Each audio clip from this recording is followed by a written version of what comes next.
Suproids, my name's Haley Hemorrhoid and I am the Drag Queen Gamer. Pokemon Legends Arceus, I still don't know how to say it right, has been out for a couple of days now, and I wanted to be, once again, one of the first YouTubers to release a review of it. So, let's dive in.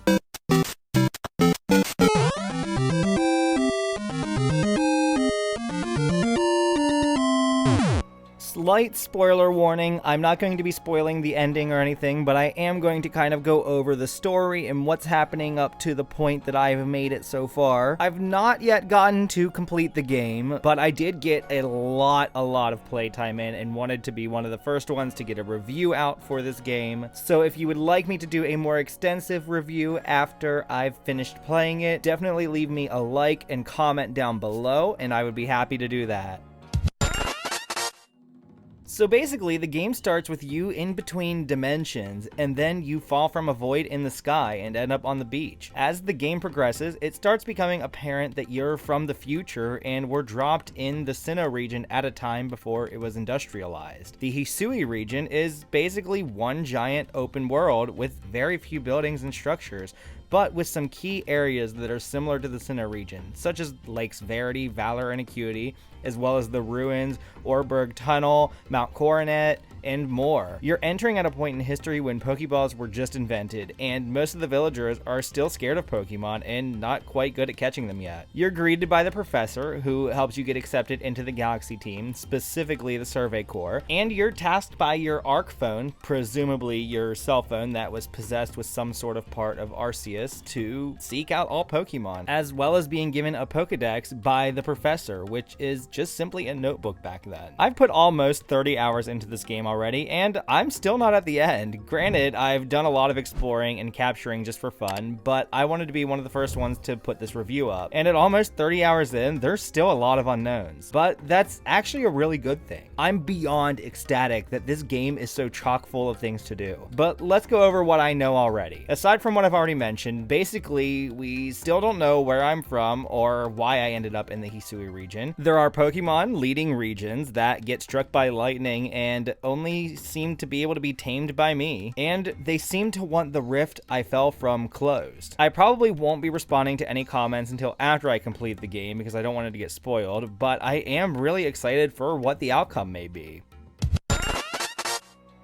The graphics aren't great, but I honestly didn't care whatsoever. This was an open world game at its finest. Right away, it's apparent that this isn't a normal Pokemon game. And in the best way. Pokemon needed a refresher, and this is exactly what it needed, and I hope to see more like this. The atmosphere is so different. The gameplay is extraordinarily different, and we'll get more into that shortly, but I know it's a big joke going around right now that this game is basically Pokemon Breath of the Wild, but luckily for me, I haven't actually played Breath of the Wild. Please don't hate me. I do enjoy the Zelda franchise, but it's never been one of the go-to series that I get in the mood to play every year or wait in line for new releases. And Breath of the Wild has been on my list for a while, but I've yet to get around to it. So what I'm getting at with this is basically that it's nice to have a fresh set of eyes and not be subconsciously comparing the two games. But the one and only thing I will say though is that I definitely get some Zelda vibes from some of the soundtrack in this game. But it's very fitting to the theme of this game, and who cares if they actually share some similarities. The controls take some getting used to, of course, because they're so different from any Pokemon game we've ever had before. But luckily, the game is not very fast-paced, so if you need a moment to try and remember what button you need to press, you have time to do so. This game knocked it out of the park with this new style, though. They really went all in and didn't take many shortcuts. I mean, you don't even ever have to enter a battle sequence for anything. Even the battles take place right wherever you're at. You can walk around during wild encounters. It really adds to the open worldness of it all. This game really just leaves you feeling like if Pokemon existed in real life, this is what it would be like. Having to approach them in the wild and try not to be seen. Different Pokemon reacting to you differently based on their nature. And some of them even attack you. They feel like actual wildlife creatures here. And just the act of hunting and catching them alone is hours upon hours of fun. I kept having to remind myself to work on the story. I also love having to craft things. It is a great way to encourage exploration, and it kind of gave me some Pokemon meets Minecraft vibes, but in a good way. I talked a bit in a previous video about the problem with Pokemon, and I was curious if Arceus was fix any of this, and it definitely does.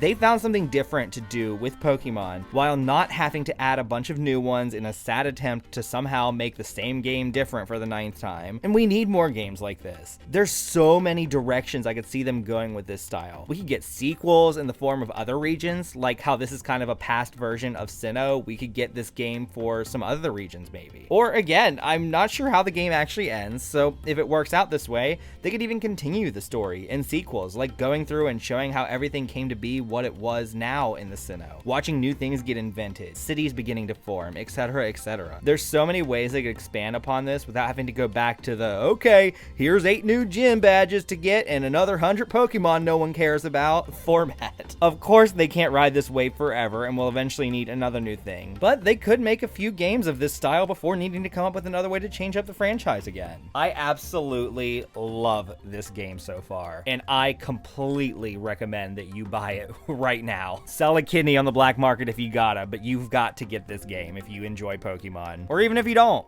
So yeah, overall, I have absolutely loved this game. This is the direction that I think the Pokemon series needs to continue going into, because this is a real, like, shaking things up, but in the best way. So I'm going to give this game my rating of Hall of Fame, which means I will be playing it yearly. But just because I've added it to my list of games that I'll replay every year doesn't mean you have to. Make sure you comment below and let me know what you thought of this game. And of course, help me do this full time, pretty please. Support me on my Patreon for as low as $3 a month. It is linked down below. And special shout out to my super VIP patrons, Paul Ember, Lyndon Grillis, Brielle Barlow, Brian Hart, Amy Harless, Achilles is Away, and Kyle Hart. And if you would like a special shout out at the end of every video, just support me on Patreon and choose the super VIP or higher membership. And I will see you guys very soon for another video, or make sure you follow me on Instagram and TikTok, because I do a cooking show 4 times a week over there that you do not want to miss. Until next time.